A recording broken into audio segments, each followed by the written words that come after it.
Bem-vindos ao episódio 14 do podcast Beyond Humane. Hoje temos connosco Patrícia Rico e a Patrícia vai-nos responder a esta pergunta extremamente fácil, que é, Patrícia, o que é que significa para ti a felicidade? Ah, significa lembrei-me de uma conversa que tive ontem, boa, boa, bom começo, que é, sobre a questão de o ponto de vida, ou seja, a felicidade começar no ponto de vida em que se começa a abandonar tudo aquilo que é performativo e adquirido e se começa a fazer se calhar as mesmas coisas, mas com a consciência de que isto fazemos porque queremos e não porque é algo que sai, e entra em conflito com aquilo que somos e depois cria aquele distanciamento entre nós próprios e quem somos na rua. Portanto, foi uma conversa que tive ontem, no sentido em que, isso podemos até fazer ou dizer coisas que são consideradas más ou que são consideradas demasiado, complacentes com X ou Y, mas com consciência e se calhar a estratégia do não me apetece chatear com isto agora, portanto vou só dizer sim e calar-me, ou não escolher as batalhas nos sítios e nos momentos errados, acho que se calhar se isso for consciente e não uma coisa reativa e de extravasar, se calhar é o ponto em que somos felizes e dormimos de consciência tranquila com as coisas que fazemos. Portanto, sim, não acho a felicidade aquela euforia que é o momento e depois tendencialmente vem sempre por aí abaixo. Portanto, isso é outra coisa. E se calhar a felicidade tem construção e platza de vez em quando e quebra de vez em quando, mas é contínua no tempo. Acho que Olha, sim. muito interessante. E tu tocaste aí num ponto importante, a questão de escolher as próprias batalhas.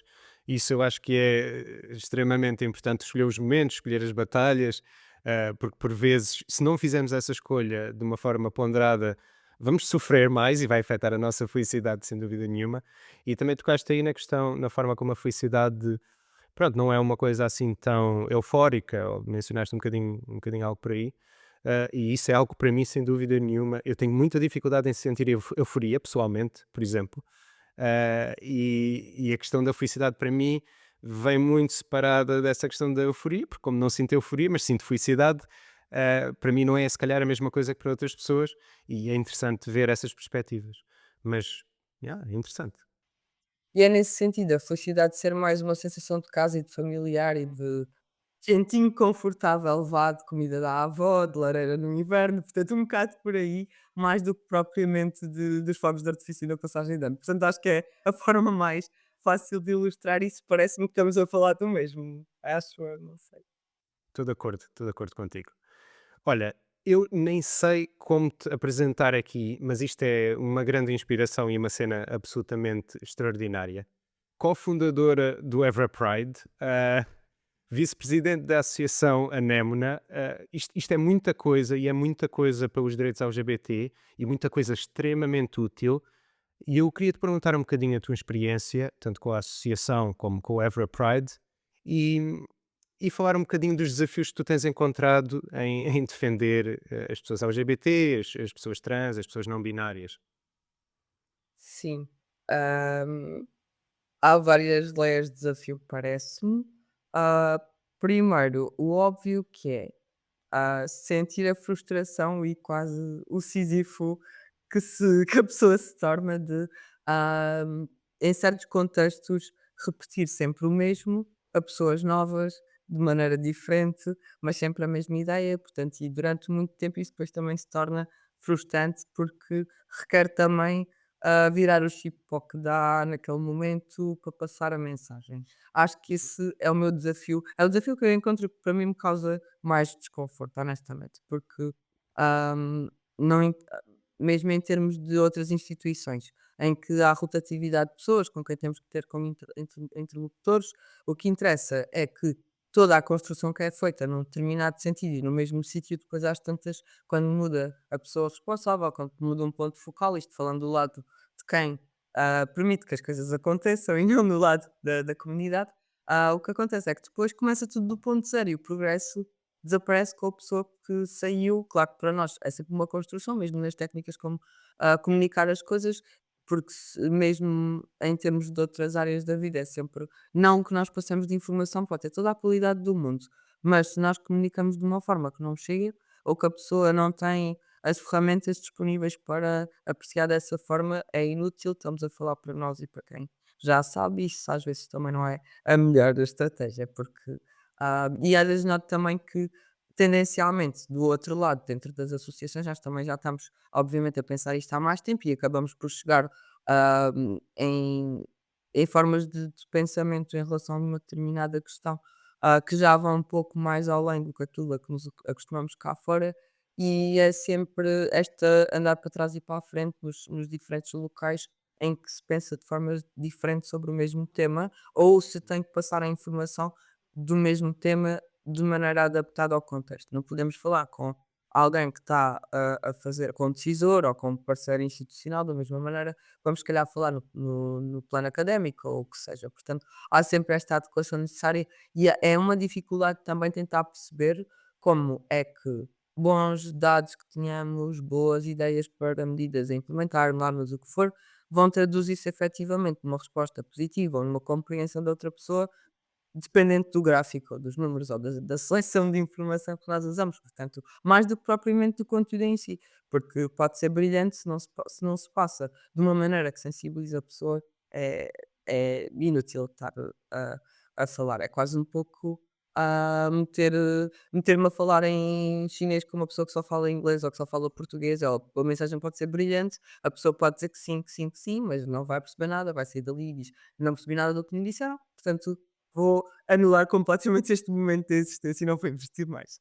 É por aí o desafio que se encontra também muitas vezes. Fora os outros que, pronto, também estão sempre na esfera pública e que nós já conhecemos de todo o lado. Claro, claro. Mas isso é um bom ponto, realmente, a questão da comunicação e saber comunicar de forma diferente a mesma mensagem para diferentes pessoas, porque realmente que cada grupo tem uma forma de perceber as coisas de uma forma diferente e exige um tipo de comunicação diferente e um tipo de contexto diferente.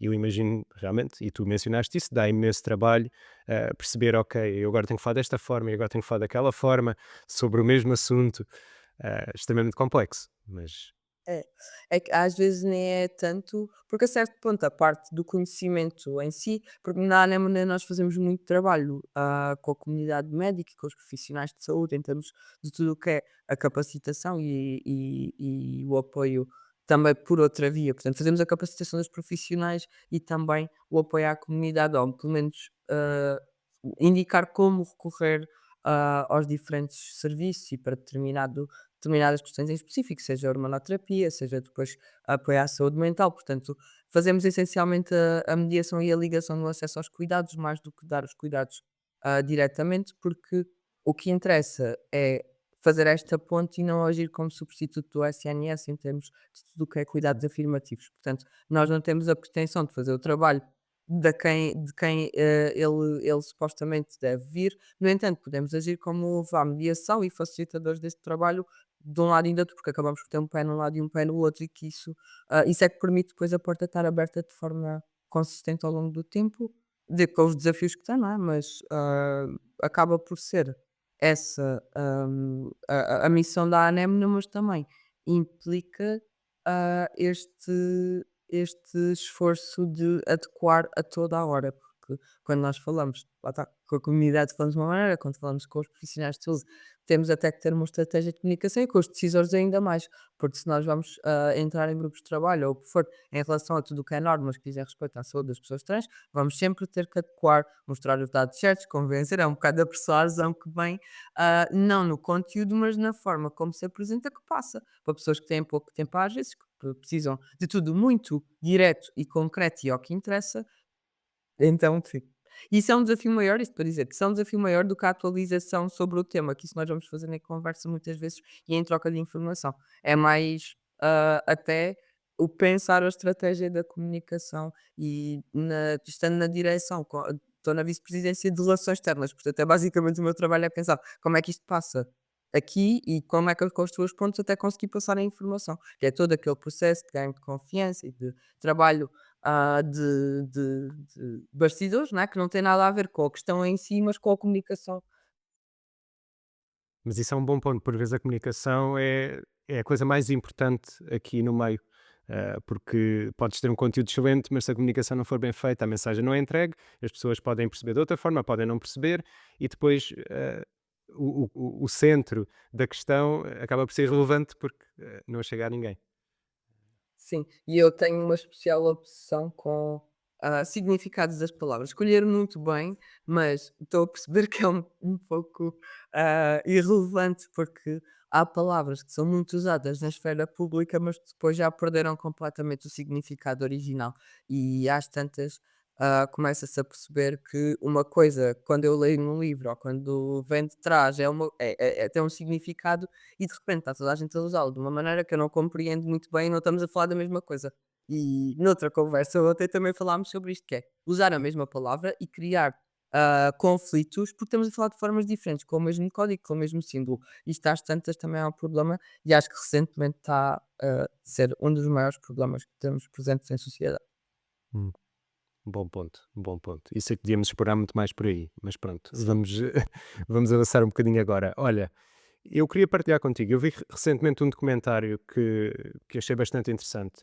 Foi um documentário do Will Ferrell e de uma amiga trans que ele tem há muitos anos, que é Harper. E basicamente o que eles decidem fazer, a Harper esteve muito habituada durante toda a sua vida a viajar pelos Estados Unidos, pelo interior dos Estados Unidos, de carro, a conhecer pequenos sítios, e agora que é uma mulher trans, hum, queria voltar a descobrir esses sítios, mas estava com um bocado de receio de como é que seria recebida, como é que seria encarada em estados mais conservadores, cidades mais conservadoras, e então é lançado mais ou menos este desafio, onde o Will Ferrell decide acompanhá-la nesta viagem para o interior dos Estados Unidos. Eu acho extremamente interessante, chama-se Will and Harper, eu recomendo bastante. E depois o que acaba por acontecer um bocadinho a meio, há determinadas situações onde em vários bares, por exemplo, pró-Trump, e eu digo bares pró-Trump porque são bandeiras pró-Trump em todo o lado, claramente os clássicos redneck, ahm, são até dos sítios onde há uma maior aceitação e maior curiosidade sobre a Harper. O que levanta umas determinadas questões que é: será que este ódio é imposto por quem tem mais poder na mente do povo? Ou é uma coisa que vem naturalmente ou não? Pronto. E eu queria te perguntar aqui um bocadinho, do teu ponto de vista, porque é que as pessoas têm medo daquilo que é diferente delas próprias? Ou se não concordas, claro. Sim. Hum, eu acho que vários pontos aí que eu gostava de abordar. Especificamente, eu não vi o documentário, mas vou ver certamente. Portanto, na sequência interessou-me muito, até porque na questão das pessoas trans, isso claramente é óbvio, mas noutras todas em que há ou seja, aquela quase resposta imunitária que é induzida pelo discurso de é estranho, não é para entrar, é para eliminar, portanto, dos círculos, do que for, da sociedade, às vezes, portanto, isso já estamos habituados a ver nesses termos. Ahm, que eu acho que é induzido maioritariamente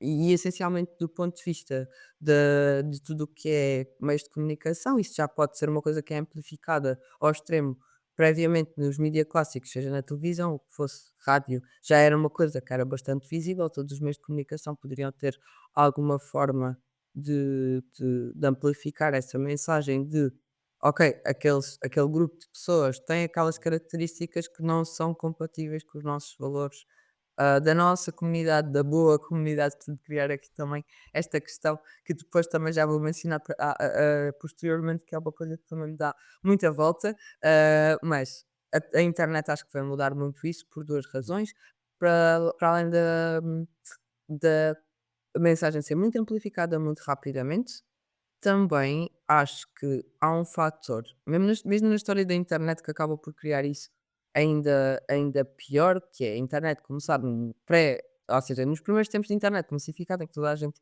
que podia tinha um computador e tinha acesso à internet, em que não tínhamos o Google, não tínhamos o YouTube, não tínhamos nada, era tudo maioritariamente base de texto e em anonimato. Portanto, quando a minha mãe entrou na internet, eu pensei: "Tu és louca, meteste aí o nome e meteste aí a fotografia", porque a ideia da internet era outra na altura, há uns anos atrás, se calhar tu também passaste por isso, em que quando tinhas plataformas muito precárias da altura de comunicação, seja tudo o que era IRCs e afins, quer dizer, aqueles 7 em que estava toda a gente lá a tentar falar uns com os outros e as coisas Exato. estavam muito complicadas. E também vou falar aqui no contexto do Trump, na questão do 4chan, que também, pronto, se mantém muito na linha de estética, pelo menos, e de funcionamento que teve sempre, dentro do que eu sei. Estamos a falar de base de diálogo ou conversa em grupo, o que for, com base no anonimato, em que tudo vale, porque também ninguém sabe quem é que está do outro lado. Ou seja, isto para explicar aqui porque é que vou dizer a questão da internet como um ponto fundamental. É que estamos a falar de uma plataforma ou de várias plataformas que foram criadas no sentido em que toda a gente pode dizer tudo e nem tudo vai atingir, porque também não se sabe quem é que está do outro lado, ninguém sabe quem é que eu sou. Eu posso criar a persona que eu quiser hoje ou mantê-la no tempo o que for e vou ali e se eu ofender a outra pessoa, pode colar ou não, eu não sei, porque talvez nem sequer seja aquilo e a pessoa se calhar até se está a rir do outro lado, porque eu acabei de largar uma ofensa ou uma tentativa de ofensa que nem sei a quem é que foi dirigida muitas das vezes. Portanto, isto é a internet que eu me lembro a crescer. Entretanto, acho que as redes sociais quebraram isso, não, amplificaram isso, mas com cara, as pessoas têm a informação toda pessoal na internet. É uma coisa que me fez muita confusão no início, quando comecei a ver, e atualmente nós temos efetivamente tudo na internet e é muito difícil não ter, mais delicado até e mais sensível do que propriamente a fotografia e o nome neste momento.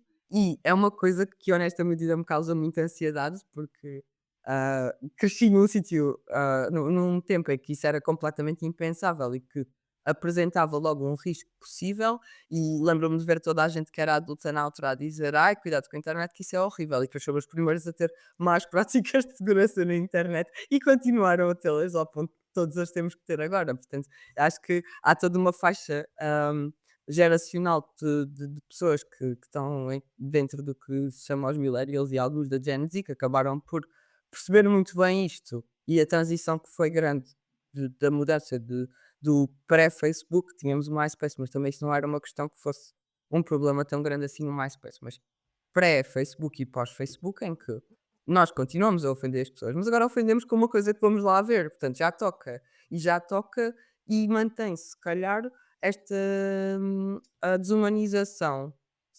quase que nós assumimos que ainda estamos no anonimato, e mesmo as pessoas que entraram depois com o nome e com a identificação toda, é completamente irrelevante, porque há a despersonalização de nós próprios, em que achamos que vale tudo. Também não durante muito tempo a lei não chegou lá, era um deserto de tudo que era enquadramento, fazia-se o que se queria, metia-se o que se queria, via-se coisas horríveis de vez em quando calhava sem se estar à espera, que continua a acontecer, mas agora no telemóvel, portanto, nunca há virtude e mais alguma coisa quando não se pode, mas, é isto, é essencialmente nós desumanizamos o outro, desta distância que permite que isso aconteça, porque dificilmente alguém, numa conversa completamente normal, e falo isto, também por experiência própria, há coisas que as pessoas certamente não fariam numa mesa de café, ou não diriam numa mesa de café. E se dissesse era no abstrato e não no direcionado.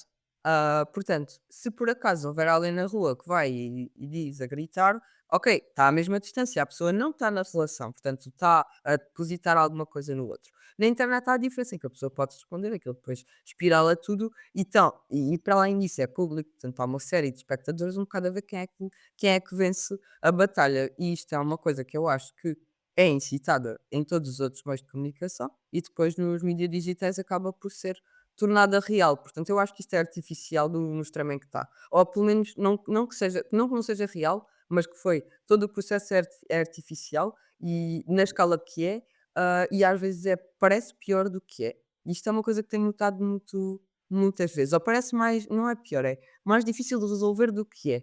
Portanto, as pessoas estão muito fechadas no digital e quase que o digital é que faz a vida e não o contrário neste momento. Portanto, é um bocado o que acontece no digital é para traduzir para a vida de fora, que também já é pouca, a ter pontos de contacto sem isso. Portanto, e estar numa conversa de café, já não é só estar na conversa de café, é estar a dar ao mesmo tempo e a trazer para a mesa de café, depois a levar isso para ali. Portanto, já dificilmente isto acontece noutros termos. No entanto, eu acho que e agora pensou uma coisa horrível, se obrigarem as pessoas todas a sentarem-se à mesa, tirarem o telemóvel, partirem com o martelo, a coisa vai lá. Portanto, não me parece que o problema seja da relação entre as pessoas, mas sim do destacamento da relação consigo próprio, também falámos há pouco, mas é a internet faz-nos nem estar em contacto connosco, isto é uma crítica grande que eu lhe tenho, que é estamos sempre a ouvir a vida dos outros, que é muito melhor que a nossa, mas nunca é, e a nossa é péssima e estamos em falta, achamos sempre que estamos em falta com tudo e que devíamos ser assim assado, e o ódio e a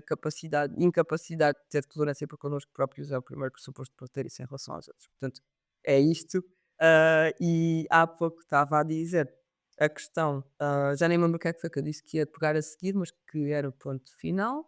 Que tem a ver com a parte da, da própria política, em que, e eu vou mais uma vez dizer uma coisa que pode ser um pouco passar a linha do comum ou do aceitável na rua, que é, por exemplo, em Portugal, hum, o discurso, todo este discurso que nós também assistimos num modelo que é um pouco diferente daquele que se calhar existe nos Estados Unidos, até porque a nossa história também é diferente, não é?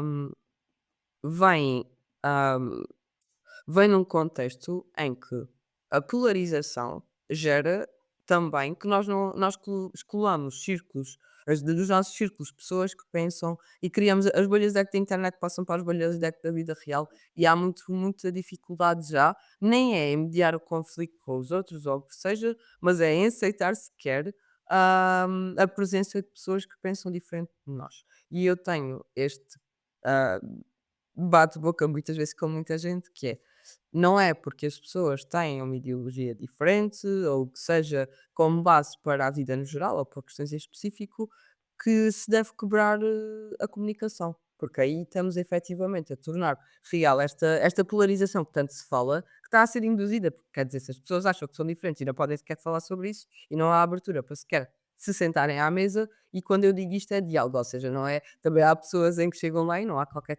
tentativa de entendimento. Portanto, a ideia não é gastar o tempo e gastar as batalhas todas no mesmo sítio, não é isso. É, se houver disponibilidade para se falar sobre as coisas, vai haver pontos de contacto. E uma ponto de contacto gera depois também capacidade de discussão e dificilmente as pessoas estão alinhadas em tudo, até mesmo dentro da própria ideologia. E certamente há questões que vão tocar a um ponto, por exemplo, certamente, dentro do contexto português, que vai haver pessoas que defendem posições político-partidárias ou ideologias muito à direita, mas que se calhar eu até vou encontrar pontos de contacto.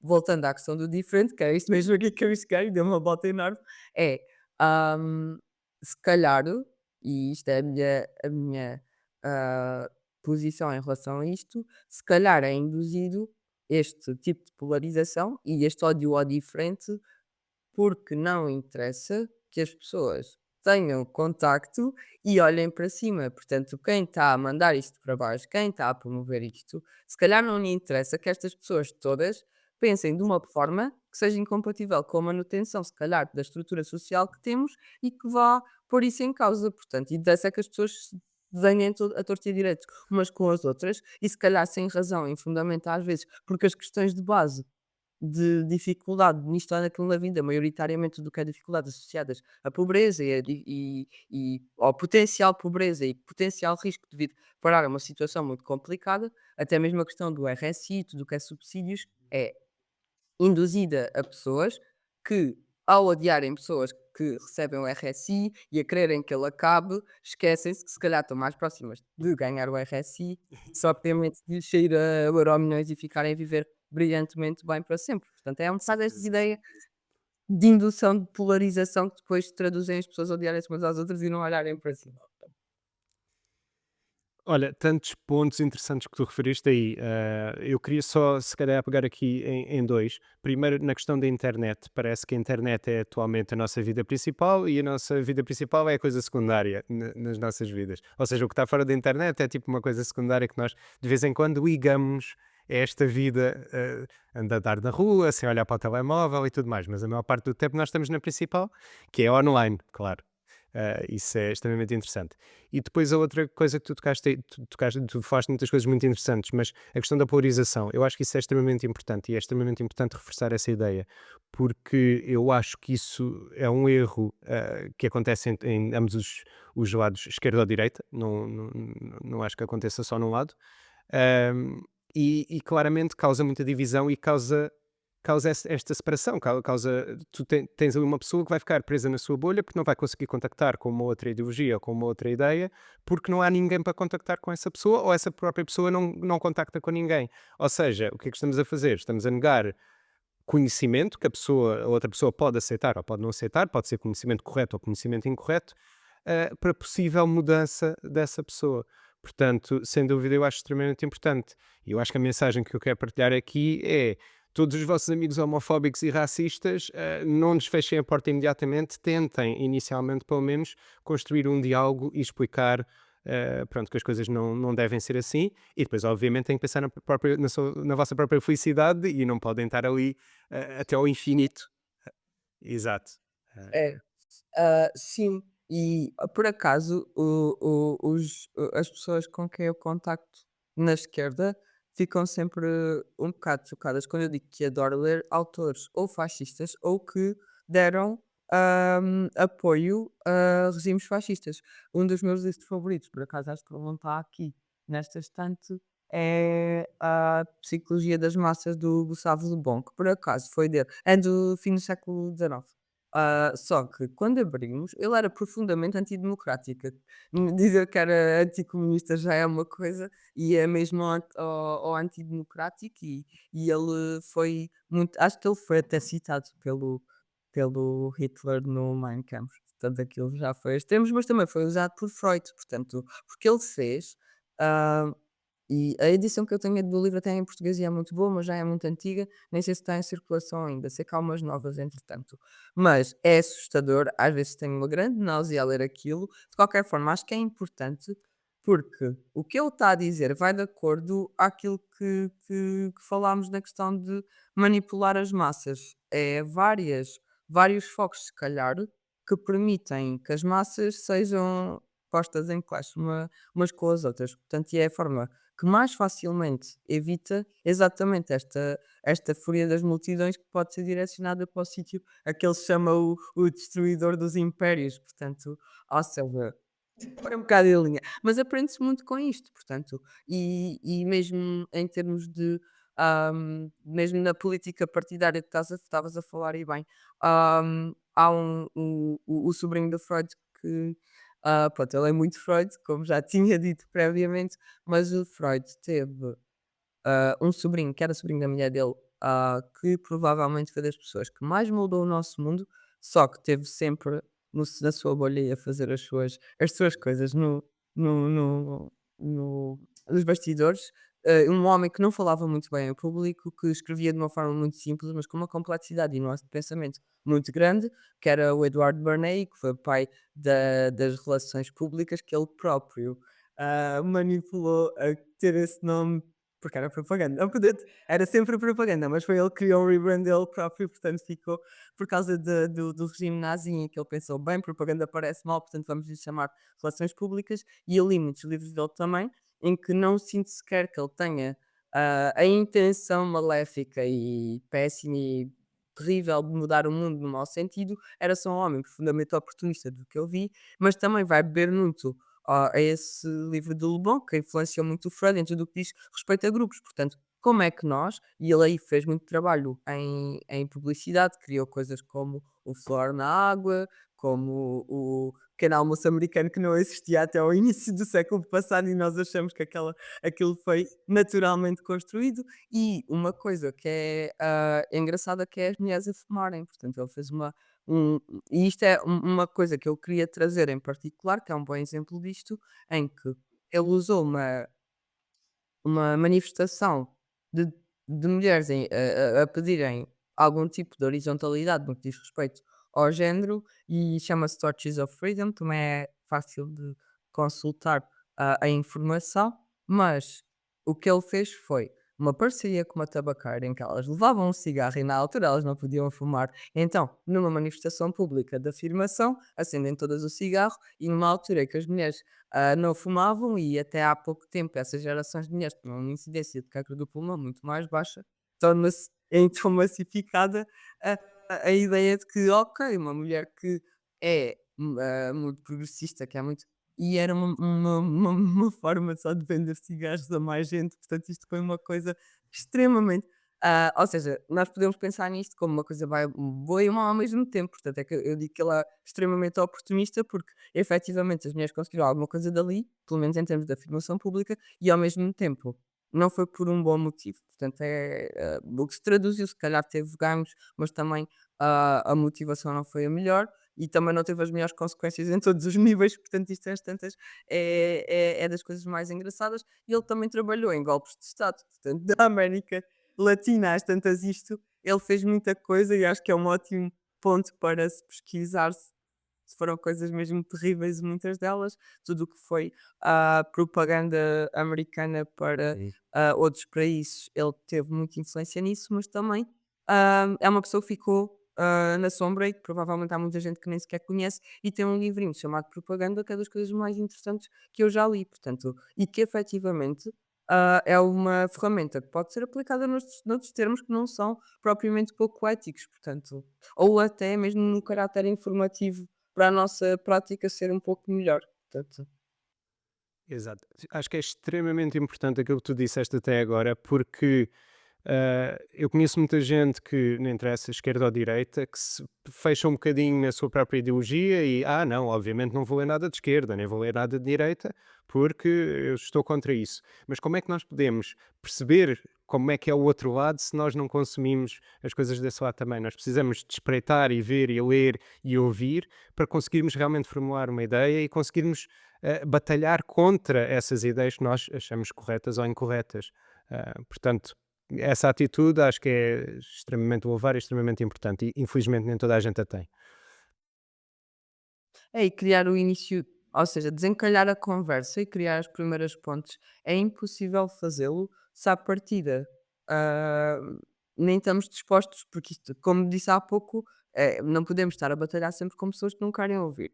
Mas cá todos somos um pouco culpados disto, em vários termos. Não quer dizer que esteja sempre disponível, não quer dizer que seja sob qualquer pena, mas o pressuposto de que nunca é para abrir a porta a pelo menos compreender, eu não estou a dizer sequer aceitar ou concordar, mas é de onde é que vem, qual é que é o fundo e qual é a motivação para isto estar lá. Porque mesmo nestes casos em que o diferente é estranho, muitas vezes é as pessoas a verem isto num prisma em que, e aqui colocando na pele de alguém que diz que haja comunidades específicas que são o pior do mundo porque recebem apoios e o que interessa, que é sempre este argumento, que é aqueles que estão a receber o dinheiro, mas o resto, que é as pessoas que não sei quê, não recebem apoio nenhum e têm que se aguentar. Portanto, mas isto é legítimo. Ou seja, as pessoas isto da crise de habitação agora é o argumento mais comum, que é as pessoas migrantes vão, têm as casas, que muitas vezes não têm, mas não interessa mesmo que tenham, vivem to e houve um argumento que eu ouvi, peço desculpa estar-me a rir, mas é: as pessoas vivem 30 ou 40 na mesma casa e roubam-nos as casas todas. Eles estão a 20 ou 30 na mesma casa e logicamente não faz sentido. Roubaram uma casa, pronto, não roubaram a 30 ou 40, não é? Pronto, Exato. no máximo, o limite, isto não tem lógica. Mas, mesmo assim, esta culpabilização do outro pode ser induzida, pode ser errada, pode ser criar esta estranheza na outra pessoa e criar um inimigo fácil, que é, porque são sempre as pessoas mais vulneráveis que ficam nesta posição, mas não quer dizer que a preocupação daquela pessoa não seja legítima. Se nós não conseguimos pagar uma casa em quase lado nenhum com um salário, se calhar é legítimo. Agora, se a única opção que há disponível e acessível de forma compreensível é esta, se calhar as pessoas agarram-se a ela porque estão desesperadas também. E aqui eu também não sou assim tão rígida, mas certamente que haverá problemas de fundo, que haverá problemas de xenofobia, de racismo, o que for, de homofobia, não interessa. Agora, eu acho é que se não pegarmos no que ahm, fundamenta que as pessoas se agarrem a isso e usem isso na lateral todos os outros mecanismos da lateral, seja o racismo, seja a xenofobia, para atacar aquelas pessoas, se quer dizer, se toda a gente está a viver mal, se calhar devíamos pensar que importa mais uma vez olhar para cima e dizer então porque é que as coisas estão assim para toda a gente e também para as outras pessoas. Vocês podem estar a apontar o dedo, mas elas estão na mesma, no mesmo barco, então, ou Claro. num pior. Portanto, mesmo a tempestade, barco pior. E não é a mandar os barcos abaixo que nós vamos certamente ter um resultado melhor para isto. Portanto, pronto. Não, por norma assim não se vai a lado nenhum e ninguém vai a lado nenhum, mas pronto. Olha, continuando aqui um bocadinho ainda em conversa semi-política, eu queria Uhum. falar aqui e queria partilhar um bocadinho a minha própria experiência nisto. Eu, conforme fui crescendo ao longo dos anos, os meus pais nunca falaram muito de política em casa, portanto nunca tive grande contacto com a política diretamente, nem a nível de familiares, nem amigos, nem nada. Portanto, sempre passei, quando era mais novo, um bocadinho ao lado disso. E lembro-me quando era eleições, que era uma seca enorme, porque era a televisão o dia inteiro a passar aquilo, e eu pensava, só quero ver desenhos animados, eu não quero ver esta seca de gente aqui a falar. E eu lembro-me disso vivamente, inícios dos anos 90, meios dos anos 90, lembro-me bastante bem disso. E só bem mais tarde, e eu digo mais tarde porque eu acho que a noção política é uma coisa que toda a gente deveria ter bem cedo. Eu acho que ajuda, pelo menos a nível de conhecimento. E eu tive, se calhar, um bocadinho mais tarde, é que comecei, pronto, a perceber, ok, este partido defende isto, este partido é assim, o outro partido é tal, e não sei o que, não sei o que mais. E uma das pessoas que me fez interessar por política foi o Francisco Louçã, há muitos anos atrás, porque eu lembro-me que naquele meu ainda meio desinteresse pela política, foi uma pessoa que eu ouvi falar e pensei: "Uou, esta pessoa é interessante, esta pessoa afinal não é só uma seca que está aqui a falar de termos e a comunicar comigo de uma forma que eu não consigo entender. Não, é uma pessoa que está a conseguir chegar a mim, que não percebo muito de política, e me mantém interessado nesta narrativa". Hum, e pronto, eu acho que essa foi a minha primeira porta para: "Ok, esta pessoa é interessante e vamos explorar aqui um bocadinho mais". E eu queria te perguntar um bocadinho, como é que tu, do teu ponto de vista, com as pessoas que conheceste ao longo da tua vida, como é que se escolhe um partido político? Se é que se tem que escolher um partido político, acho que não pode Sim. não se ter que escolher, obviamente, mas como é que se escolhe? Como é que se chega a um ponto em que se pensa, ok, agora há este partido e eu identifico mais com este partido, porque eu tive muita dificuldade, mesmo quando abri a porta da questão política, de encontrar um partido que eu dissesse, é este o meu partido. Tive Sim. muita dificuldade ao longo da minha vida e posso dizer com toda a honestidade que só recentemente é que encontrei um partido que que pensei: "Isto está muito perto do meu 100% de match aqui", mas durante muitos anos andei ali, nos anos que já podia votar, naquela do: "Ok, eu alinho mais ou menos em pensamento com este partido, portanto vou votar nele", mas nunca. Nunca no sobreponível, quase sobreponível pelo menos, não é? Yeah, só mesmo mais recentemente. Mas pronto, ia-te perguntar disto, como é que se pode escolher um partido político? Como é que se faz matches com um partido político? Sim. Eu acho que, ah, é importante nos anos formativos, como falaste logo mais cedo, mesmo em termos porque é curioso que eu também tive uma experiência muito nos mesmos termos com o Francisco Louçã, portanto também na mesma pessoa, mas porque foi numa aula de filosofia em que nós estávamos a fazer análise de discurso, e tivemos comparativos de vários políticos que estavam na altura a candidatar-se, já nem me lembro bem aqui, provavelmente algumas legislativas, não faço ideia, isto já foi há muitos anos.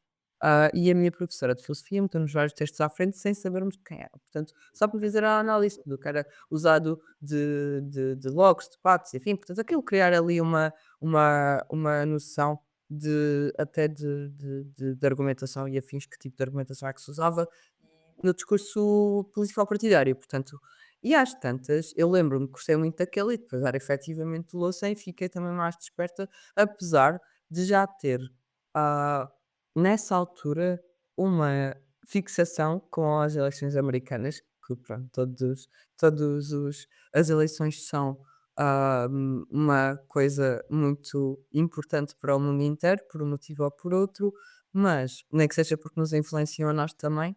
Portanto, nós não votamos, mas vamos levar com tudo o que é ambas a partir daí, sejam boas ou más. Mas isto para dizer que me lembro, a primeira vez que assisti a uma noite eleitoral foi americana, nem sequer foi nada português, e foi porque vi o documentário do Al Gore e, portanto, foi no Al Gore de George Bush que vi essa. Portanto, era muito pequena mesmo na altura e foi uma que me marcou muito, por uma razão que foi, eu vi o documentário também na escola, aquele documentário do Al Gore em relação mesmo às alterações climáticas e essa sensibilização para esses termos, e na minha cabeça de criança muito pequena, porque nem sei em que ano é que isso foi, mas foi há muito tempo, eu era mesmo pequena, não tinha a idade que aconteceu o contacto com o Los Santos, já estava a terminar o secundário, aquilo foi mesmo muito precoce, e na minha cabeça era tão óbvio que o Al Gore ia ganhar, portanto, foi o meu primeiro contacto com a ideia do não é porque tem lógica e porque faz sentido e porque é bom que ganha. E isto foi uma coisa que me deu a volta logo ali muito cedo, que é, então quer dizer que isto é outra coisa, isto não é o ver quem é que defende a melhor coisa para as pessoas. Isto entra logo num conflito, cria logo um conflito grande com a questão da política enquanto política dentro entre partidos. Portanto, isto continua a ser um problema que eu tenho presente ainda. Portanto, esta questão eleitoral é um problema para mim ainda, porque acho que o ato democrático não se deve cingir a isso e muitas vezes parece que sim, que é a única coisa que nós podemos fazer enquanto democracia, enquanto cidadãos em democracia, que é chegar lá de X em X tempo, cada vez é mais frequente também no nosso país, então acho que já estamos a atingir o ponto da fadiga eleitoral. Falo para mim, pelo menos, que isto já custa pensar que vai acontecer outra vez, mas é este ato de que parece que a democracia hum, é aquilo, pronto, é escolher quem é que vai decidir por nós durante aquele tempo, naqueles termos e naquele contexto. Isto dá uma volta de uma certa forma, porque, primeiro, não acho que isso seja democracia, viver em democracia é ter um lado democrático em sociedade, que é outra coisa, e aí também já há todo outro leque de questões, mas a democracia, enquanto fenómeno amplificado e presente em todos os âmbitos da sociedade, não me parece que exista. Existe até certo ponto e de forma parcial, mas, há uma coisa que me chateia ainda mais nisso, na questão partidária. Estavas a falar de escolher o partido e da questão partidária, Exato. não na escolha, mas no na pouca exigência que nós temos no que diz respeito ao dever dos partidos políticos. Portanto, ou seja, mesmo na questão eleitoral, quando se diz: Têm que ir votar". Têm que votar, é um dever, é um direito e afins, mas eu acho que nós não damos, ou seja, já se banalizou muito questões como o voto útil ou agora o governo vai abaixo outra vez, oh meu Deus, vou precisar das eleições. Eu acho que tem que haver esta exigência de que foram eleitos, tem que haver mecanismos para isto ter seriedade, portanto, senão isto já é um circo, vai se tornar um circo maior. Senão cada vez que viram as vontades e as coisas ficam um caos e tendencialmente quanto mais gente de portanto, o bipartidarismo que nós também tínhamos presentes em Portugal, que é muito parecido com o americano, em que parece que só existem 2 partidos, mas nem existem, existem mais. O bipartidarismo criado com esta ideia do voto útil, do ou é que olha, se não votar naquele, vai o outro, e Exato, isto é terrível. E nós em Portugal já conseguimos expandir para os 3 partidos, mas continuamos com o mesmo tipo de abordagem, que é cuidado que se não votarem naquele aparece o outro, e depois as pessoas chateiam-se e votam efetivamente no outro. E ele, pronto, e é este racional que está como base e o voto útil surge um bocado como tentativa de evitar que se mande abaixo governos, ou que se criem governos que não interessam. Mas tem que haver responsabilidade da parte dos governantes e dos partidos que elegem pessoas em manter esta estabilidade também. Temos que exigir deles, como eles exigem que vamos às urnas, porque é péssima ideia. Se eu disser não vou votar porque acho que é parvo votar 20 vezes em 2 anos ou 3. 20 vezes, dizendo eu, esperando-me que eu chegue a esse mas que já foram, não podes talvez provar sim. exemplos. É banalizar esta ideia de que é completamente normal os governos caírem porque os orçamentos não passam e porque não sei o quê. Claro. Não, tem que haver seriedade, tem que haver entendimento e tem que haver mecanismos de responsabilização das pessoas, porque nós não podemos estar a ser responsabilizados porque não fomos às urnas pela quinta vez em 2 anos. E eu acho que isto é o que cria este sentimento de frustração em relação à política partidária e tudo o que é eleitoral, em que nós temos esta ideia de que é quase tabu, eu dizer: "Não fui votar porque não me apeteceu, porque nesse dia não me dava jeito", porque até pensámos isto nos termos de Lisboa aqui, por exemplo, que é uma coisa que está ali o local de voto, eu estou no meio do campo para ir votar. Ao um domingo eu vou ter que pagar muito dinheiro que às vezes se calhar tem um impacto em mim, depois vai traduzir em quê? Em nada. Porque se eu votar em legislativas, por exemplo, em que metade das, ou seja, ou o voto útil, ou é o voto útil e traduz-se em alguma coisa, ou então é o Exato. voto que não é útil, que é no que eu quero, que já é democrático, que tem tudo em consideração, não é só aquele leque restrito, que eu nem sequer gosto assim tanto, se calhar, mas fui gastar uma parcela enorme do meu orçamento, porque não há autocarros, porque tive que pagar para ir, porque não sei o quê, e acendo a televisão e é uma situação ainda pior, em que e é isto, é criar esta ideia de que nós temos muito dever de votar, mas depois não há qualquer tipo de imposição de uma seriedade que não permita que isto se torne no entretenimento que já é noutros sítios e que se está a tornar aqui também. Portanto, isto já é um ato que a certo ponto, ah, a seriedade em termos do Parlamento ou o que for, é penalizada e a competência é penalizada. Isto é outra coisa. Portanto, eu uma vez disse a uma amiga minha uma coisa que é um bocado, não sei, vou dizer aqui que não sei se me vou orgulhar de dizer isto, mas que é um bocado a noite eleitoral, é um reality show para intelectuais, pronto. É a pseudo intelectuais também. Porque é assim, nós estamos ali a ver coisas, a reclamar de coisas que temos de ter capacitação e informação à partida para fazer, mas que depois que é muito performativa em alguns dos casos e que contamina os outros, em que uma pessoa e eu vejo isto na televisão, às vezes, ainda no outro dia estava a ver uma entrevista da Mariana Mortágua, em que ela está a dizer uma coisa que, numa, ou seja, tirada de contexto, metida em contexto o que for, completamente sensata e é problematizada para criar o entretenimento e para criar as letras grandes que são péssimas, porque as pessoas só vão ler essas e não querem saber sequer da sensatez já. A sensatez abandonou a sala muitas vezes nestes termos e acho que isto também requer que se exige esta seriedade também da comunicação social e da forma como isto é tratado. Portanto, isto é uma batalha que me dá a volta muitas vezes. Mas é normal, e eu percebo perfeitamente. Sim. Portanto, estou contigo aí. E eu acho que os ouvintes vão detestar agora, porque eu acho que poderíamos continuar esta conversa e seria extremamente interessante, mas não, vamos falar de bambizeiras agora. Ah, pronto, vai ter que ser assim. E eu queria trazer agora aqui uma curiosidade que eu tenho aqui em mente. Ahm, Sim. e eu vou ter que olhar para este nome aqui com muita concentração para ver se o disse corretamente. Mako Nishimura, portanto, é uma japonesa. E quem é esta japonesa? É a primeira e única Yakuza feminina. Isto é uma Ok. coisa que é fascinante, porque, obviamente, certo, esse mundo da máfia e principalmente a Yakuza Uhum. japonesa é muito dominada pelos homens, mas eu não sabia que só havia uma Yakuza feminina. Eu achei que, ok, deve haver poucas, mas deve haver algumas. Aparentemente só há uma, ou só houve uma, porque ela já não é Yakuza. E ela tem uma história bastante interessante.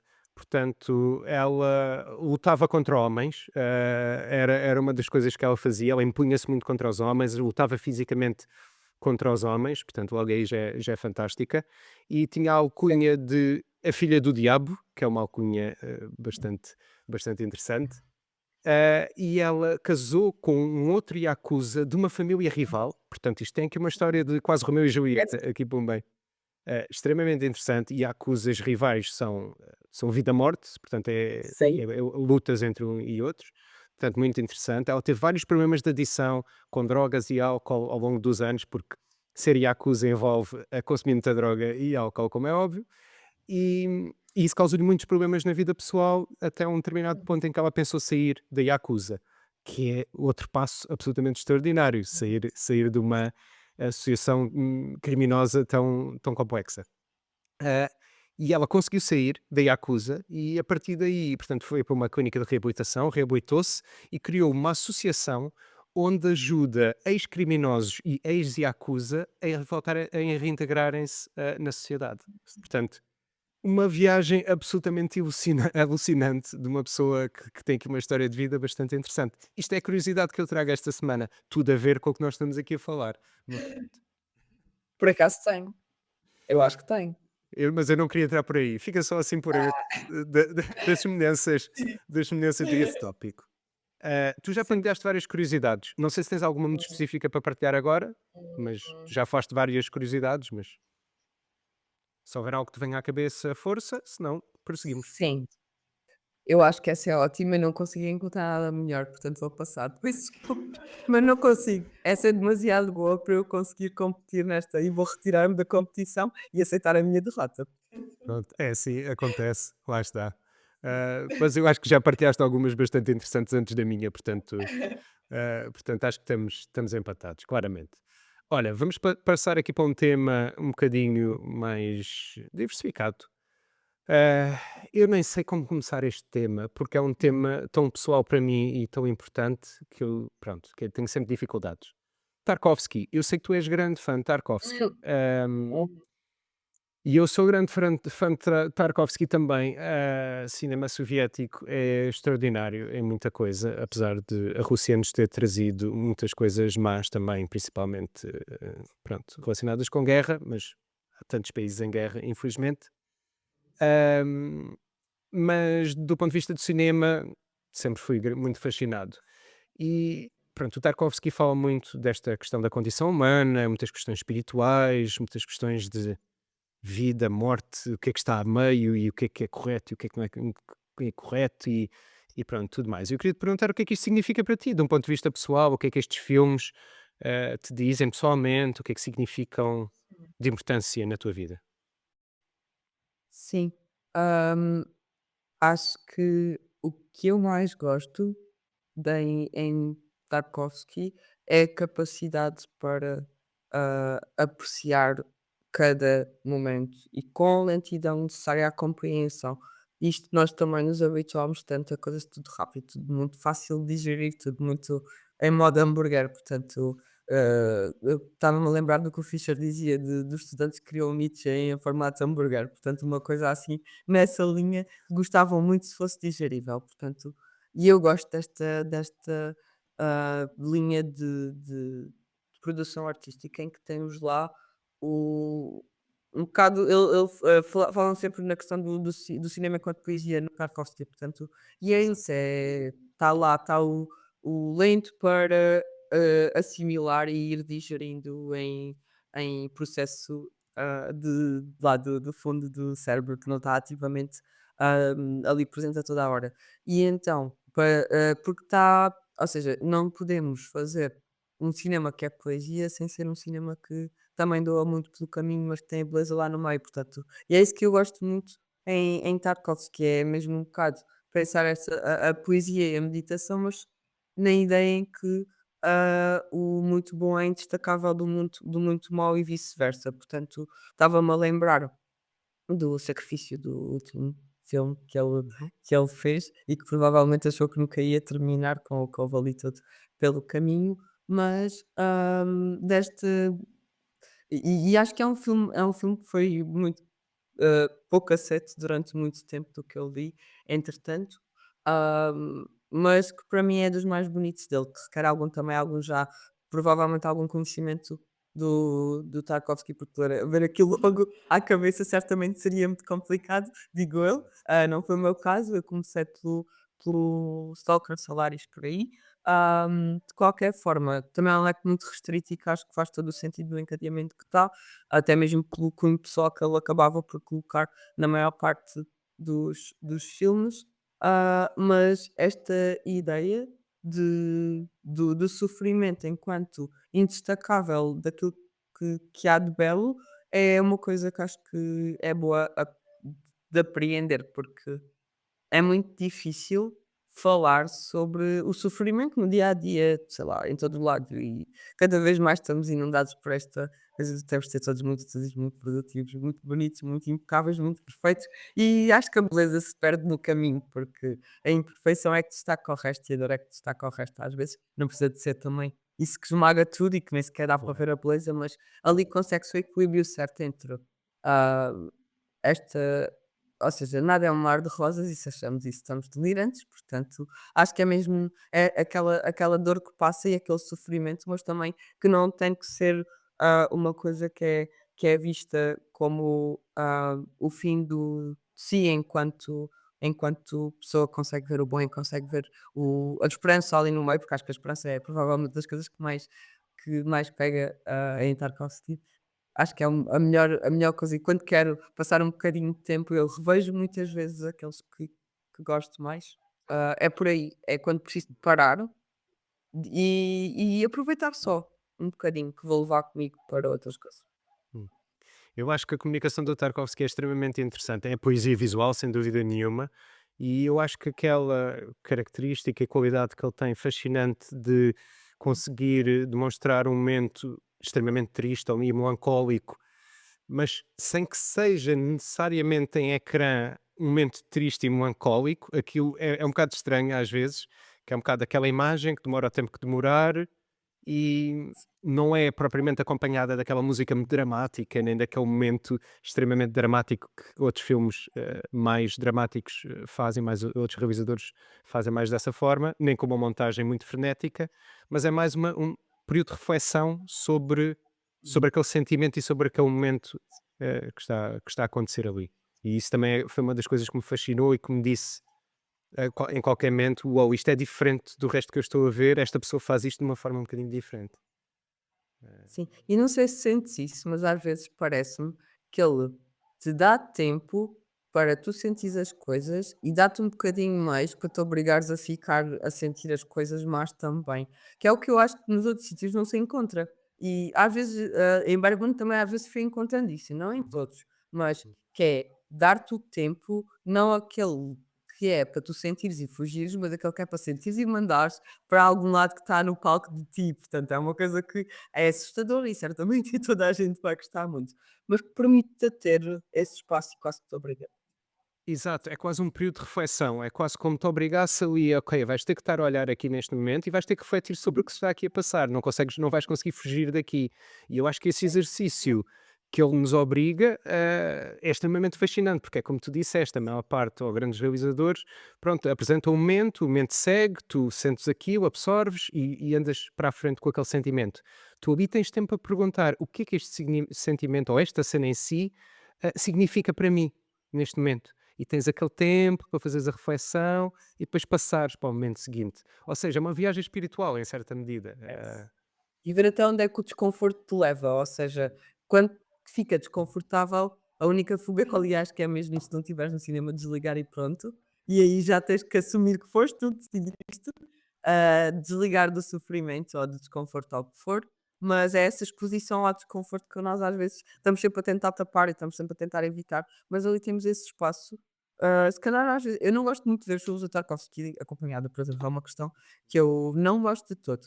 Acho que me leva a esses sítios mais de maior vulnerabilidade e de reflexão que gosto de ter, para mim. Que sempre não tenho essa prática de ver em conjunto.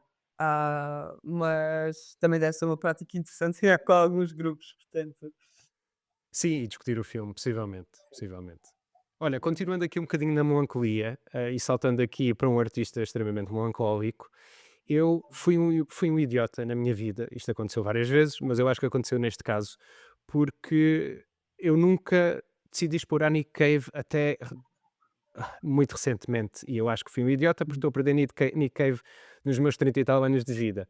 E então, aqui há uns anos atrás, fui confrontado com o Ghostin, com o álbum anterior dele, Pandemia? e exato, exatamente. E eu ouvi aquele álbum e aquele álbum como poucos álbuns me tocaram na vida, e eu pensei, meu Deus, onde é que eu andei? Que parvoíce foi esta?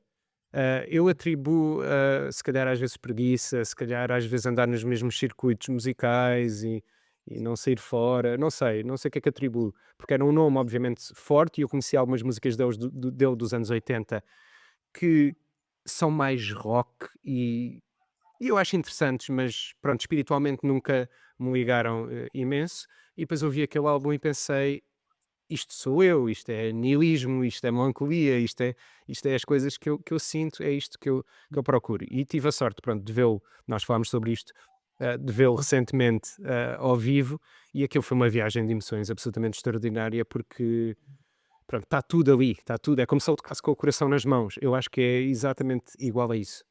Como se ele andasse em palco o tempo todo a mostrar o coração nas suas próprias mãos. É uma coisa absolutamente extraordinária. E eu sei que tu, pronto, também és muito fã de Nick Cave. Eu ia-te perguntar se há alguma coisa em particular que tu gostarias de destacar na música de Nick Cave.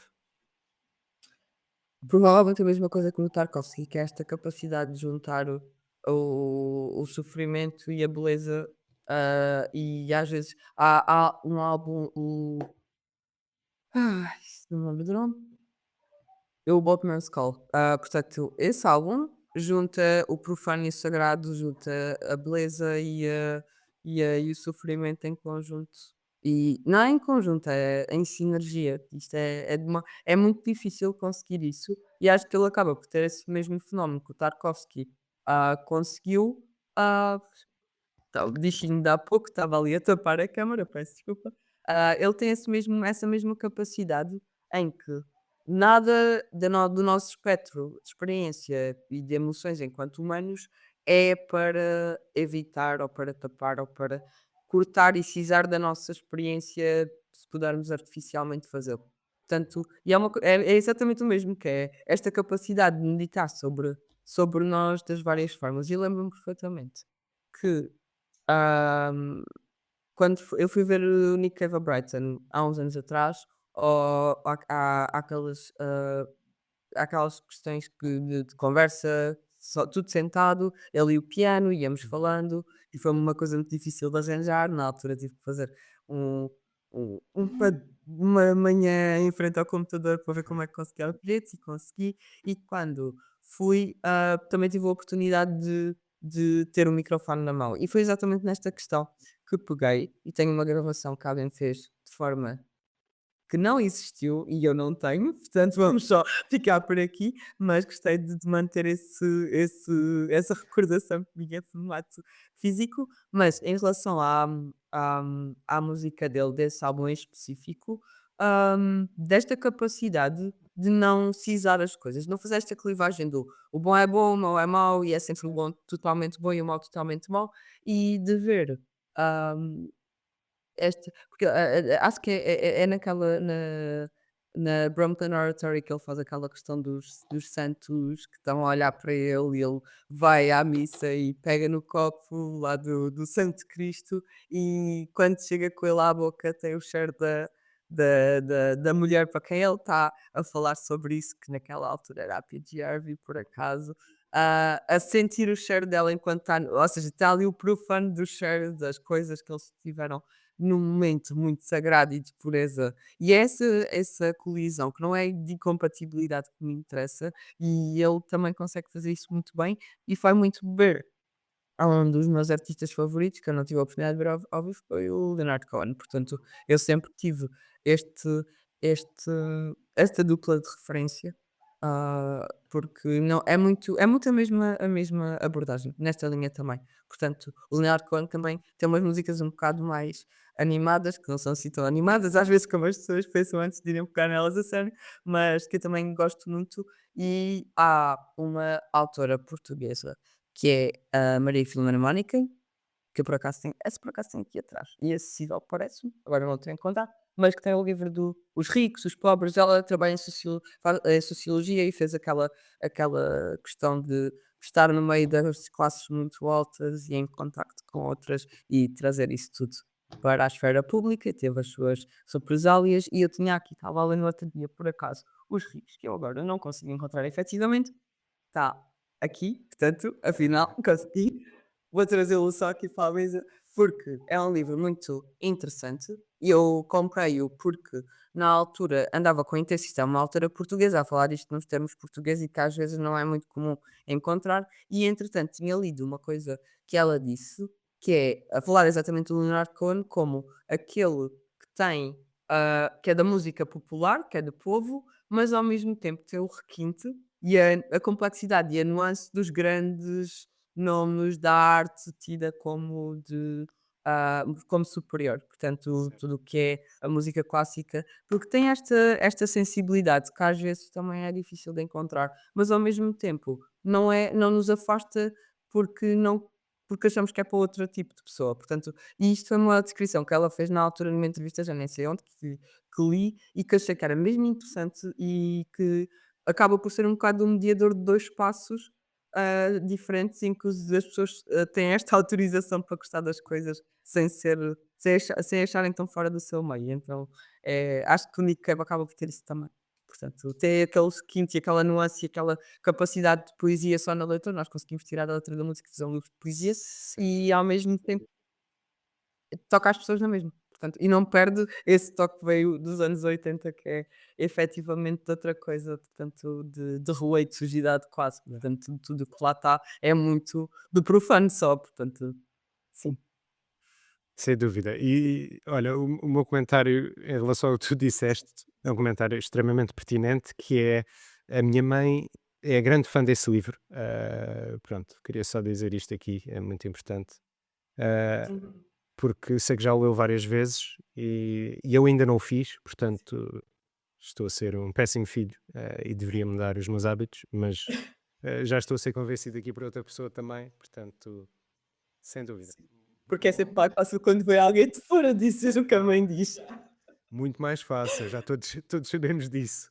Eh, é a tal questão. Mas tu agora já gostas de brócolos? Ah, sim, alguém me disse que fazia bem e que posso comer desta forma. Pronto. Isso Sim. acontece no dia a dia. Ah, olha, uma questão sobre questões, que é, neste caso, identidade. Eu acho que o tema da Hum. identidade é, se calhar, o tema que mais me fascinou ao longo da minha vida inteira. E apesar de ser uma pessoa muito aborrecida no sentido em que sou homem cis, branco, heterossexual e pronto. Mesmo assim, essas questões sempre achei-as fascinantes porque apesar de me fazer labeled desta forma, sempre tive dificuldades em o fazer, porque acho que há muito mais nas entrelinhas destas caixinhas que eu acabei aqui de dizer do que simplesmente esta frase que eu acabei de dizer. E ao longo do tempo sempre explorei questões de identidade, não só de género, mas no que toca também ficção científica, em todos os meios, de videojogos, tudo, livros, tudo e mais alguma coisa.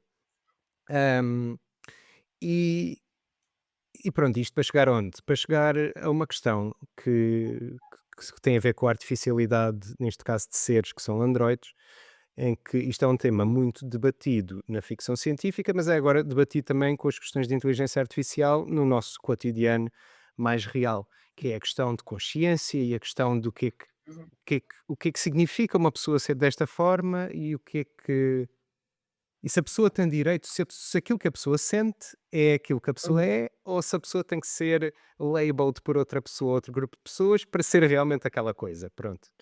Ah, Sim. e eu ia te perguntar em relação a isso, qual é a tua ideia geral sobre a noção de identidade? Se é uma construção social que só existe porque existem várias pessoas neste mundo, ou se eu fosse a única pessoa neste universo, se essa questão se colocava na mesma. Sim. Ah, muita coisa aqui Sim, para sim. trabalhar. Bem, a relação com a identidade é complicado para toda a gente, parece-me, mesmo para quem diz que a tem muito bem definida. E não daqui tenta também fugir à questão só da identidade de género e por aí fora. Entender a identidade como um todo. E possivelmente, se calhar, acho que a forma mais fácil de pegar nisto é ir, ao Carl Jung, portanto, provavelmente acho que é mesmo a via mais fácil de pegar nisto, porque eu acho que aquilo que ele tinha descrito como aquilo que é a nossa persona, portanto, já falava disso há pouco, mas de outro noutro sentido, não é? Mas a nossa persona acho que há muitas pessoas que acham isso a sua identidade. Portanto, que tem que haver um contínuo entre aquilo que está lá dentro e aquilo que é o que apresentam em público. Portanto, não acho que isso seja a melhor via de ver a identidade, porque o que isso implica é estarmos num mundo que é muito agressivo também, andarmos a mostrar-nos, nus no sentido da personalidade e do que for o nosso eu e o nosso interior, no meio de um campo de guerra, portanto isso não faz muito sentido. E por outro lado, acho que isso também contamina outras coisas que se calhar são vistas como más e que nós podíamos usar na mesma, de uma forma que ou seja, eu não acho que hajam maus traços, acho que há mau uso dos traços com maus objetivos, até mesmo há formas éticas de fazer de valer todo o tipo de traços que temos, até mesmo volta a Jung, a questão da shadow que o Jung descreve nos arquétipos, que supostamente é tudo o que nós temos de mau e vamos lá guardar atrás. Se calhar isso até é muito mais nós do que é a nossa máscara que nós criamos ali para aquele contexto Certo. social ou o que for. E acho que o nosso conflito de identidade nesses termos surge quando há esta reatividade de fora, quando voltamos a encontrar o nosso eu reprimido lá fora e, portanto, aquele é terrível porque aquele é horrível porque faz aquilo e está lá guardado também. Portanto, porque a nossa sobreidentificação com aquilo que queremos mostrar e dar a curadoria de nós próprios, aqui estou eu, perfeito e mais próximo do que do ideal que tenho, se calhar é uma construção. Aí acho que mesmo que é uma construção que é implicada, ou seja, que está inserida nesse construto social do que é uma pessoa Exato. que se comporta bem e se comporta como deve ser. Ah, mas eu acho que isso cria esse destacamento e cria uma, uma dificuldade em entrar em contacto connosco próprios, que mais uma vez vai criar o apontar o dedo ao outro para não ser um dedo apontado a nós por nós próprios. Portanto, acho que é um bocado por aí. E entrando numa linha mais específica, há coisas que nós conseguimos conceber como muito más, mesmo a tecnologia. Por exemplo, a tecnologia sempre vista como o nosso grande fé que nos vai trazer o progresso e que vamos ficar todos muito bem e nos vai resolver os problemas todos, ou então, há bocado também estava a falar um pouco desses termos do a pior coisa que nos aconteceu e que vai ser sempre uma cruz que nós vamos carregar porque já não nos conseguimos livrar dela. Mas a tecnologia não é nem boa nem má, é uma ferramenta, quer dizer, nós é que estamos a usar de uma forma péssima e se calhar das piores que conseguíamos conceber neste momento. Mas isto para dizer, voltando atrás à questão do da nossa identidade na internet, aquilo que falámos há pouco, também entra um bocado em linha com esta questão, da inteligência artificial, porque hoje em dia também dificilmente fugimos a isso, em que o que nós acabamos por ter é, este espaço em que temos seres que já nem sequer são pessoas, mas também não são totalmente aquela coisa que nós conseguimos identificar, ok, aquilo é uma máquina, aquilo não é real, seja com chatbots com base em AI ou o que for, já começa a haver aquela noção de que parece humano o suficiente para nós considerarmos que pode efetivamente ter um dia aquela capacidade de se ouvir à conta de nós, temos que estar bem, porque senão qualquer dia eles matam-nos a todos, portanto, isso é daquelas coisas que está muito presente, mas eu escrevi sobre este tema há pouco tempo e há de estar para sair nos seus finalmente, portanto, certamente na lista for para o ar, espero eu, já está disponível, um contributo para um livro sobre o universo Blade Runner, portanto, que acaba por tocar isto do ponto de vista dos androides, ahm, e que pega exatamente nesta questão do digital e da forma como nós somos mais frios com os nossos do que se calhar com as máquinas neste momento, em que se calhar tratamos as pessoas mais com mais cuidados do que tratamos as outras pessoas. Ahm, e, te- e o texto que escrevi na altura foi mesmo direcionado para a forma como ahm, o, o Android o Blade Runner, no final está naquela cena icónica com a Colmeia fixe, e tudo o que ele quer é, viver, pronto, viver como uma pessoa mais tempo, viver mais.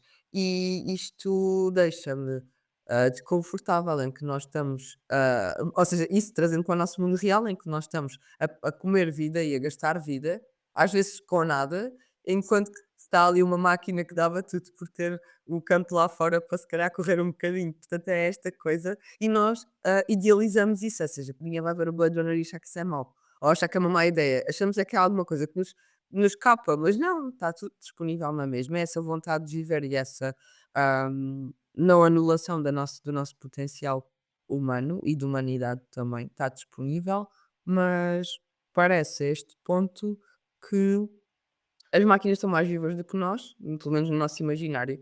E isto é assustador. Para mim é a coisa mais assustadora quando as pessoas pensam: e se o ChatGPT sente coisas ou pensa coisas?" Hum, nós estamos, se calhar, nesta ideia, estamos todos em contato uns com os outros, estamos todos fechados em casa, isolados na mesma e sozinhos e nos nossos, hum, sei lá, eu lembro, vi um que o Rand por acaso fala muito nisto, da questão do vamos para o nosso enxame cheio de ruído e que toda a diz tudo e ninguém ouve nada. Portanto, nós estamos a falar, nós vamos para a internet falar, não vamos ouvir os outros a maior parte das vezes. Portanto, às vezes estamos ali, se calhar em discussões, como estávamos a falar há pouco, no meio de uma discussão enorme na thread do Twitter ou do Facebook, ou o que for, nós não queremos saber do que a pessoa nos vai dizer, nós queremos saber de como é que lhes vamos responder a seguir. Portanto, isto deixa de ser relação, portanto, não me parece que isto seja relação. E então, se calhar estamos um bocado mais preocupados com a humanidade do chat GPT e devíamos estar um bocado a olhar para a nossa e para a forma como a estamos a perder numa ilusão de conectividade que é mais isolamento do que outra coisa.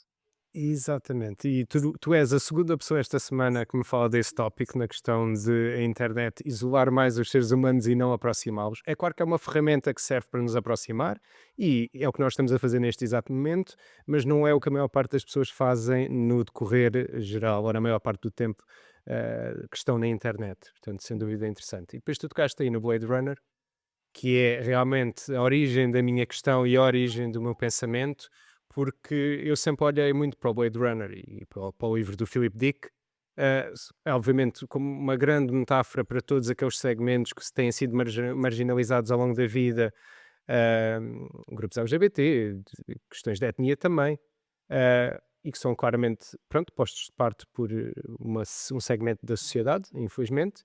E eu acho que o Blade Runner 2049, por exemplo, toca num ponto que eu achei extremamente interessante, que é o personagem Kay do Ryan Gosling. Tudo o que ele quer é a questão do Pinóquio, é ser um menino de verdade, ou seja, ele quer ser um ser humano, quer ser uma pessoa real. E depois, quando ele percebe que não é, spoiler alert, quando ele percebe que não é uma pessoa real, há aquele cair na realidade e desespero e ok, perdi o sentido da minha vida que estava a tentar alcançar. Mas eu acho que paralelamente a isto tudo há uma coisa muito interessante, que é a forma como a sociedade o trata. E a sociedade, sabendo que ele é um androide, trata-o de uma forma muito marginalizada e completamente posto de parte, e até que ponto é isso que ele procura também, a aceitação da sociedade, não só da sua própria felicidade como sendo potencialmente uma pessoa real, mas também a aceitação perante os outros do afinal eu sou real, portanto eu estou ao mesmo nível que vocês. E eu acho isso profundamente desolador e triste, e eu sinto uma tristeza imensa quando vejo a cena final desse filme, apesar do primeiro ser obviamente o filme icónico, mas eu acho que a forma como o segundo explora essa questão do eu estive quase a ser como todos vocês, todos os outros que gozam comigo e me metem de parte, mas afinal não sou, e então agora estou aqui, perdido, na minha própria, no meu próprio momento, na minha própria, não sei, isolamento, não sei. Isso sempre me bateu bastante. Uhum. Por acaso, eu acabei por falar nesse texto mesmo no universo Blade Runner, porque acho que há questões aqui mesmo em relação à solidão e ao isolamento que toca em todos eles, todo o tipo de, pronto, pelo menos o que é canon do universo, e partiu da questão que está no livro também, daquela parte do grito em que eles estão a olhar para o quadro e pronto, há o senhor naqueles termos em que nós já conhecemos, com aquele muito de agonia, muito de desespero, senhor que seja forma, porque nem sequer é um humanoide, não é propriamente uma pessoa. E o título do texto até parte daqui, que é como é que aquilo é assim que eles acham, conceptualizam que o Android se deve sentir. Portanto, a desumanização também parte daquela ideia do que tem que haver sofrimento para ser assim, se não houver sofrimento é outra coisa. Portanto, ou seja, esta ideia do se não houver este horror, e eu lembro-me sempre da parte de 2049 em que se tem, eu agora não me lembro do nome, é Joy, desculpa, teve algum tempo para voltar, em que da questão do, "You look lonely, I can fix that". Portanto, há aqui, quase como se houvesse o fixo estando como algo que tem que ser arranjado, como tem que ter algum tipo de intervenção para ser melhorado, e claro que ela depois também está nos termos que não são reconhecidos como o palpável e o real. Portanto, mas a validação certamente traz algum tipo de calor e se calhar é também o que nós acabamos por procurar quando vamos falar com o chat ChatGPT sobre isto ou aquilo, é esta este lugar de reconhecimento que a máquina nos dá e que o inorgânico vá nos dá, que se calhar, outros não nos dão. E daí também a questão do teste veio exatamente em encontro disso, que é s encontrar a humanidade do outro, independentemente de quem sejamos ou não, na máquina, que é uma coisa que já é muito dolorosa para nós enquanto coletivo, em que a palavra de simpatia e o conforto nós estamos a procurá-lo em sítios que nem sequer é a base de empatia que nós tanto gostamos de pregar ao mundo que a humanidade tem, que se calhar nos distingue dos animais e que não dos leões que se matam e matam os outros e matam os outros bichos. Portanto, esta ideia de empatia e de capacidade de olhar para o outro enquanto pessoa, e nem vamos às máquinas, porque as máquinas estão a ser muito bem tratadas às vezes, portanto, hum, acho que é vergonhoso para nós enquanto humanidade estarmos a usar esta característica que todos nós nos orgulhamos de ter, de ser capazes de nos pôr no lugar do outro e ter esta capacidade de parar o nosso desconforto às vezes para nos pôr no lugar do outro Uhum. e a nossa reatividade e estamos a entregá-la. E isto é uma coisa que eu acho que ninguém fala, que é quando as pessoas estão a entregar aos chatbots da AI a capacidade de serem pessoas empáticas. Então, por isso é que nós também os humanizamos, quer dizer, se nós não encontramos isso no ombro amigo, também vamos encontrar numa coisa que nem sequer conseguimos conceptualizar sem ser uma base de texto com uma pessoa a simular, Uhum. a voz, muitas das vezes eles vão já fazer os deepfakes de voz para acompanhar o teste e parecer ainda mais tipo no Her, no filme, uma pessoa. Pá, quer dizer, então estamos a simular pessoas que são mais pessoas do que as pessoas. Isto é que me dá a volta. Nós estamos a criar uma simulação de pessoa porque já nenhum de nós é capaz de ser pessoa como deve ser. Portanto, é mesmo assustador. E bem, eu acho que mesmo no Blade Runner isso vê-se muito, que é, não interessa muito, se nem no original, nem nesse, se estamos a falar de pessoas ou não, interessa que a forma como são tratados pelas pessoas é desumana. E aí já temos outra questão na mesa que acho que é muito mais assustadora, que somos nós enquanto, elementos que estão a perder a humanidade que podíamos se calhar construir mais e estamos a perdê-la ao longo do tempo. Isso é mais assustador para mim do que o ChatGPT um dia se virar contra nós e nos matar. Então, Isso. Concordo, concordo contigo aí, sem dúvida nenhuma. Acho que esse cenário do Terminator, da Skynet, é menos assustador do que o outro que tu referiste. e eu estou-me a virar ao contrário, porque tem aqui. Está aqui. Este aqui, desculpa, eu tenho sempre o livro fresco. Espera, isso não dá para ver. É o I Have No Mouth and I Must Scream, que é um conto em que a super AI deles junta as grandes potências mundiais, tipo a Rússia, a China, tipo, as super AIs de cada uma e fazem uma mega AI. E por acaso há um videojogo que é feito também com participação do autor do conto, que é uma coisa rara e que é muito bom, dos anos 90, se não me engano, já ainda para and click, mas muito bom, com uma base freudiana, porque eles depois fazem o I do ego e o super ego da AI já na altura. E o que eles fazem é escolher 5 humanos e torturá-los, só. Com o que eles fizeram de mal e metê-los a repetir e a repetir e a repetir as mesmas circunstâncias. Este conto é muito fixe, é muito Muito curto. bom. Portanto, se calhar vai ficar nas recomendações, porque é uma daquelas boas. Eu ia te perguntar isso, se queres incluir já nas tuas recomendações culturais, pois Sim. nós, infelizmente, vamos ter que saltar para as recomendações culturais. Eu digo infelizmente porque há mil e um tópicos e assuntos que eu gostaria mais de falar contigo, mas pronto, temos, Sim. temos de separar para as sugestões culturais. Portanto, se quiseres, podes começar a partir daí e seguir. Sim, aqui, vou pedir para acoplar umas, portanto, 2 quero acoplá-las, portanto, I Have No Mouth and I Must Scream, tipo, o conto não consigo dissociá-lo do videojogo, que é uma coisa que raramente consigo dizer em relação a outros, desta passagem do meio de comunicação para outro interativo, e tenho a dizer que recomendo fortemente ambos, e na sequência, porque o conto lido primeiro em expansão, depois para o videojogo, que nos acaba a meter numa situação em que cada um daqueles humanos vamos jogar com ele e perceber o seu o seu curso. Acho que é interessantíssimo. Incrivelmente, aquele com que eu tive menos ligação empática no conto foi aquele que me fez chorar que nem um bebé no videojogo, porque era a distância que eu tinha daquela situação que não me permitia até estar naquela pele e ter que fazer as escolhas de point and click e pensar: "Isto é horrível, isto é das piores coisas que eu fiz na vida", e senti-me culpada por ter tomado as decisões e foi mesmo pesado. Portanto, recomendo estes 2 em paralelo.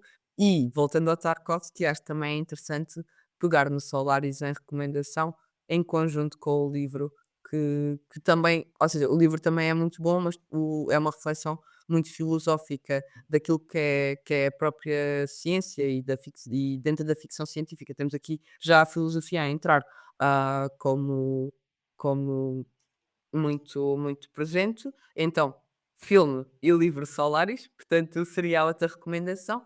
E, para além disso, já que estamos no tema da humanidade, vou também a outro grupo, a dupla, portanto, eu consegui criar aqui, Ótimo. tanto a duplicar, que é o Não Humano, do Osamu Dazai,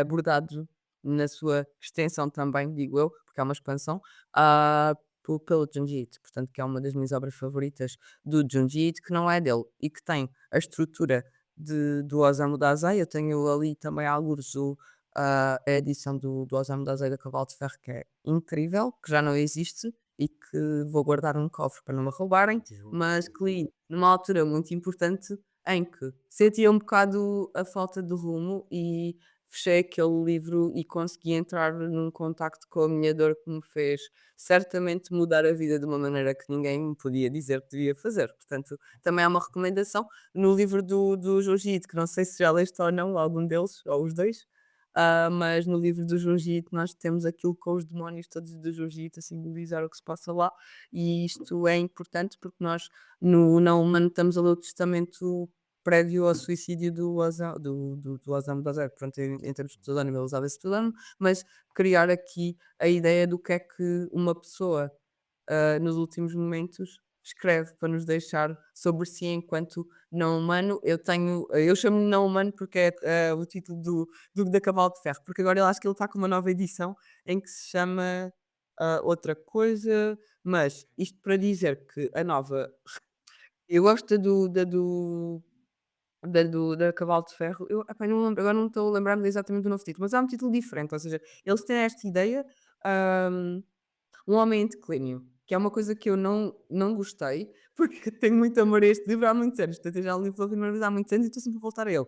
Mas O Homem em Declínio não me parece uma boa ideia, porque o que ele sente é mesmo ele próprio enquanto não humano e afastar-se dessa humanidade cada vez mais. E nós estamos aqui a dar o cunho de declínio, se calhar também entra um bocado em conflito com aquilo que devíamos tirar dele. Portanto, e aquela capacidade de estar ali e a sentir que se calhar também não somos assim tão humanos, muitas vezes é muito boa. E gosto mais deste título, portanto defendo esta edição especificamente da Cabal de Ferro, que acho que é muito boa e que pelo menos é o mais próximo que eu consegui encontrar daquilo que o livro me podia passar. Excelentes recomendações, super diversificadas. Portanto, eu acho É. que quem nos está a ouvir ou a ver vai sair daqui com muita riqueza cultural. Portanto, agradeço-te imenso essas recomendações. Acho que é extremamente interessante explorarem isto. Eu trago algumas coisas um bocadinho diferentes e vou tentar não me alongar muito nelas, mas eu trago um filme do Paul Schrader, o First Reformed. Acho que é o meu filme preferido do Paul Schrader e vem muito aqui ao encontro de Tarkovsky em certa medida, do que falámos, porque tem a questão de questões de fé, a questão de nos questionarmos a nós próprios. Não sei, e é um filme que eu tenho muitas dificuldades em explicar porque é que gosto, mas provavelmente é o filme que eu mais gosto daquela década, o que é extremamente interessante. E, e não sei, eu sou muito fascinado por todas as questões espirituais e mesmo questões religiosas, apesar da minha ligação com a religião ser praticamente zero, no sentido de fé, mas fascina-me muito todo esse espírito humano da procura de um significado e de algo. Sempre achei isso super místico e super uau, dá para criar tantos mundos fora disto. E então fascina-me muito essas questões de fé. E no First Reformed é um bocadinho a questão de se a fé ainda faz sentido, neste caso do padre, que é o protagonista principal do filme, excelente Ethan Hawke no filme. E depois todas as outras questões de cariz sexual também, questões de existência do ser humano também. Pronto, muitas questões extremamente interessantes. E depois eu recomendo 2 espaços culturais em Lisboa, portanto não são obras culturais, mas são em certa medida obras culturais. Planeta Manas, que precisa muito, muito de apoio e é um espaço, eu diria, único em Portugal e precisa de haver mais espaços queer como o Planeta Manas em Portugal. Portanto, isso é um dos sítios. E o outro é o Arroz Studios, que pronto, anda nesta guerra de fechar e depois passar para outro sítio, porque bem-vindos americanos e bem-vindo toda a gente a comprar tudo o que existe em Portugal. Não sou 100% crítico, mas acho que as coisas deveriam ser moderadas, obviamente. Portanto, dois espaços culturais, sem dúvida, que recomendo aqui para espaços seguros. Infelizmente, o Planeta Manas sofreu um ataque recentemente, mas seguros do ponto de vista de vão ser bem recebidos. Quem quiser ir lá com, obviamente, boas intenções, e espaços alternativos também, que são extremamente necessários, e de pessoas que batalham muito diariamente para conseguir manter estes espaços abertos, que pronto, vivem sempre ali no fio do pouco apoio social e económico que têm. Pronto, e a minha última recomendação é a música de Pipe Marinho, portanto, recomendo bastante. Eu sou grande fã desde o tempo da Iconoclast, acho que conseguiram fazer aqui uma elevação musical ainda mais extraordinária, com muita coisa pessoal na música e muita coisa pessoal pronto, em todo o projeto. Portanto, Pipo Marinho, podem pesquisar no Instagram e depois seguir a partir daí para as plataformas. É a minha recomendação musical. E são estas as recomendações que eu trago. Ótimo. Acho que como pouco ortodoxos, videojogos e espaços culturais, acho que isso é propriamente o que se pensa automaticamente, mas perfeito. E estou, vou fazer endorsement indireto a todas as que fizeste, portanto acho que foram ótimas escolhas. Ótimo, ótimo, muito obrigado. E eu agradeço-te imenso teres partilhado tanta coisa, política, social, pessoal, cultural, foi acho que extremamente diversificado e interessante. Agradeço-te mesmo muito e agradeço a toda a gente que nos está a acompanhar e pronto, e até à próxima. E obrigada pelo convite e até à próxima. Esperemos que dê para expandir os temas depois também noutro contexto, se for possível. Até depois então. Sem dúvida, sem dúvida.